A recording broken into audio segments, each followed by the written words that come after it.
पप्पू पर आप क्या कहते हैं? एक सेकंड, मुहर्रम अली पप्पू पर आप क्या कहते हैं मोहसिन रजा? एक सेकंड, मुहर्रम अली पप्पू पे आप क्या कहते हैं मोहसिन रजा?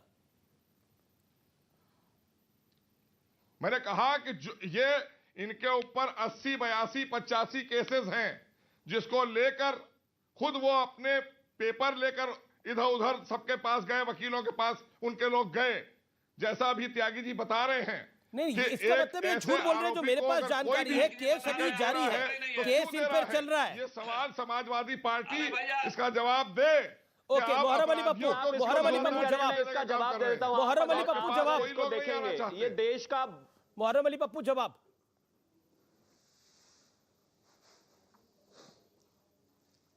भैया वो 85 मुकदमे या 87 मुकदमे किसके ऊपर है, वो एक लिस्ट मुझे भी दे दो।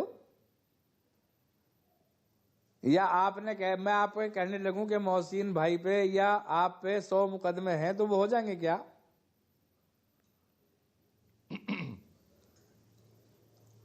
वो 85 मुकदमों की लिस्ट की कहां है, जरा वो उपलब्ध मुझे भी करा दो। आप पे कितने मुकदमे, आप अपने अनुसार बताएं। आप कह रहे हैं कि जो आप पे आरोप लग रहा है आप पे 87 मुकदमे हैं, उतने नहीं है, कितने हैं फिर, और क्या मामला है?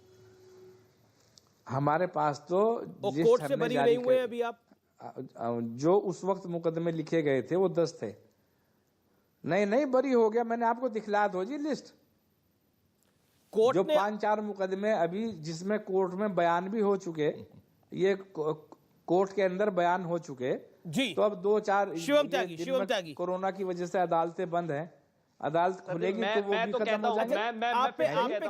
आपने ऐसा क्या किया था, आप पे केस क्या थे, बताइए ना व्यूअर्स को।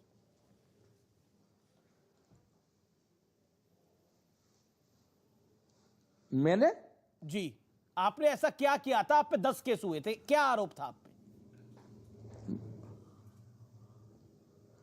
हम पे ये इल्जाम लगा था कि हमने झगड़ा कराया शहर में, दंगे कराए, कि हमने झगड़ा कराया शहर में, ये इल्जाम था हम पे, जबकि इसमें कोई सदाकत नहीं थी। ठीक है, मतलब आप खुद कह रहे हैं कि शहर में आपने झगड़ा कराया, शहर में दंगे कराए। झगड़ा जो हुआ यहाँ पे कि वो मतलब ये सामान्य आरोप है, ये हर व्यक्ति पे लग जाता है आरोप? ये भ्रष्टाचार का आरोप नहीं था, चोरी चकारी का आरोप नहीं था, ये दंगे का आरोप लगाया था हमारे पास। नहीं, दोनों तरफ। और जब वेस्टर्न यूपी में दंगे हुए थे तभी, ये जब वेस्टर्न यूपी में दंगे हुए थे, ये तभी का मामला है, उसी के आसपास का मामला है? नहीं, ये तो 2014 का है जी। शिवम त्यागी ये तो 2014 का है, 26 जुलाई 2014 में अमीश जी 2014, और मैं ये अपनी सब बातों का प्रूफ दूंगा, ये नहीं दे पा रहे हैं। 2014 में जब सहारनपुर का दंगा भड़का था, गुरुद्वारे के बाहर एक जमीन को लेकर विवाद हुआ था, उसमें यही व्यक्ति दंगे को भड़काने में, एक पर्टिकुलर समुदाय को मारने में, सिखों को मारने में सबसे अग्रणी भूमिका में थे। इन पर 80 से ज्यादा मुकदमे दायर हैं, बावजूद उसके अभी ये 2 दिन पहले समाजवादी पार्टी ज्वाइन करके आए हैं। मुझे कुछ भी कह सकते हैं, मैं कहता हूं देश के प्रतिष्ठित अखबार को मना करके दिखा दें कि भाई ये सच नहीं है। दूसरी एक और बात, ये कह रहे हैं बयान हो गए और ये तो मुझे ऐसे ही। अमीश जी एक चीज बताइए, स्टूडियो में बैठे हुए आप पर या घर में बैठे हुए मुझ पर कोई 80 मुकदमे ऐसे ही ज्वाइन कर लेगा? और इनके कुख्यात कद का अंदाजा इस बात से लगाया जा सकता है कि ये 80 मुकदमे को कह रहे हैं ये तो ऐसे ही नॉर्मल कर दिए थे। यहां एक मुकदमे से आदमी डरता ही 80 होने के बाद, क्योंकि इनको पता है इनके पीछे नॉर्मल कर दिए है, जो गुंडावादी पार्टी है उसकी है, क्योंकि उसको उम्मीद है कि सरकार में आने के बाद इन पर से सारे मुकदमे वापस हो जाएंगे और ये खुले घूमेंगे, प्रदेश में फिर से दंगा फैलाएंगे, सहारनपुर से फिर से दंगा फैलाएंगे, फिर से एक समुदाय को काटेंगे, फिर से फैलाएंगे। लाइए ना वो 80 मुकदमे कहां है, 84 मुकदमे की लिस्ट मैं ला रहा हूं, मैं कह रहा हूं ना आपको, आप इसको झुठला दीजिए। ये देश का प्रतिष्ठित अखबार है, आप इसको ढुकला, इस पर कल आप केस करेंगे, वादा करिए आप इस पर केस करेंगे कल, वादा करिए कल इस पर आप केस करेंगे, वादा करिए इस अखबार पर। ये नव भारत टाइम्स है, इस पर कल आप केस करेंगे अगर आपने सही नहीं किया है। अगर आप इस तरह की बात करेंगे, कैसी बात करते हैं आप? ठीक है, मैं ठीक है, मुहर्रम अली जी, अब आपने अपने वक्तव्य को रख लिया। मैं सुनील यादव और एमएच खान के पास चलता हूं। सुनील यादव और एमएच खान, मैं आपके पास आता हूं।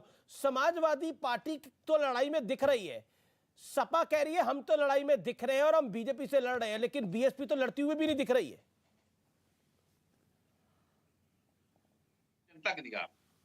जनता की निगाह में हम पूरी तरह से हैं। दिखना आपकी स्टूडियो में हम नहीं उसको समझ सकते हैं कैसे नहीं दिख रही। अब हम मोहसिन रजा साहब से एक सवाल पूछ ले। हमारी बहन कुमारी मायावती जी ने कहा है कि किसी दागी को टिकट नहीं देंगे। मोहसिन रजा साहब आपके चैनल में बैठ कहे कि हम भी किसी दागी को टिकट नहीं देंगे। देखिए ये विचारधारा की लड़ाई है। दोनों विचारधारा, समाजवादी पार्टी के विचारधारा और भारतीय जनता पार्टी की विचारधारा एक है।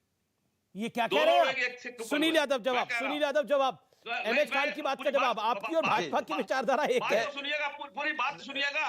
पहले जवाब तो देखिए अमित पहले ले लिए, पहले सबूत तो ले लीजिए। आप अमित सिंह सबूत लेते रहेंगे, आप ये उल्टा सीधा बोलने लगेंगे। वो देखिए, मैं कह रहा हूं सुनील सिंह जो योगी आदित्यनाथ जी के हिंदू वाहिनी के अध्यक्ष थे, उन्होंने कहा था कि मुसलमान औरतों को जो कब्रिस्तान में दफन कर दी गई है उनको निकाल कर रेप किया जाएगा। समाजवादी पार्टी ने उनको अपनी पार्टी में शामिल किया, मंच शेयर किया। इसलिए मैं कहता हूं विचारधारा की लड़ाई है। इनकी विचारधारा एक है। कल्याण सिंह को उन्होंने पार्टी में रखा जो एक दिन की सजा काटे हुए थे। कल्याण सिंह को बड़ा भाई कहा इन्होंने, और कल्याण सिंह के बेटे को राष्ट्रीय महासचिव बनाया इन्होंने।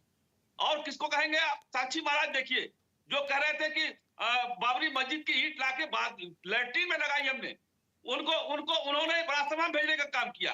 तो ये विचारधारा की एक मिल रही है बीजेपी की और समाजवादी पार्टी की। ठीक है, सुनील यादव बोल ले। सुनील यादव 16% आरक्षण मुसलमानों को देंगे। सुनील यादव मुसलमानों को आरक्षण नहीं दिया, मुसलमानों का। ठीक है, सुनील यादव जवाब। देखिए अमित जी, खान साहब रुक जाइए। अमित जी देखिए, हमने पूरी आपकी डिबेट सुनी है, मैं डिबेट का हिस्सा हूं। मैं ये कह रहा हूं कि उत्तर प्रदेश का चुनाव सिर्फ इस बात का है कि एक तरफ समाजवादी अंबेडकरवादी एक साथ मिलकर के सामंती सरकार को हटाना चाहते हैं। वो सामंती सरकार जिसने पिछड़े दलितों का आरक्षण छीना है, वो सामंती सरकार जो गरीबों के बीच मुख्यमंत्री जी जाते हैं साबुन तेल और विचारधारा एक है। मैं आ रहा हूं भाई, हम पूरे उस पे आ रहे हैं। देखिए, आप कोशिश कर सकते हैं कि उत्तर प्रदेश चुनाव हिंदू मुसलमान में हो जाए। चुनाव इस बात का ही नहीं है। चुनाव तो किसान के मुद्दे पे होने जा रहा है, चुनाव महंगाई पे होने जा रहा है, चुनाव भ्रष्टाचार पे होने जा रहा है, चुनाव पिछड़े दलितों का आरक्षण छीनने पे होने जा रहा है, चुनाव होने जा रहा है कोरोना महामारी में भी बेईमानी करने का। मुझे बताइए, चुनाव होने जा रहा है बिना ऑक्सीजन के तड़पते लोग उत्तर प्रदेश में मरे हैं। जब आप मुहर्रम अली पप्पू को पार्टी में लेंगे, जब आप नाहिद हसन को और उसके परिवार को टिकट देंगे, तो आपको नहीं लगता ये चुनाव आप लोग तो खुद ही हिंदू मुसलमान बनाने की कोशिश कर रहे हैं? नहीं, देखिए अमित जी, आप सच में अच्छे पत्रकार हैं। क्या आप ये मानेंगे इस देश का जो गृह मंत्री वो तड़ीपार था?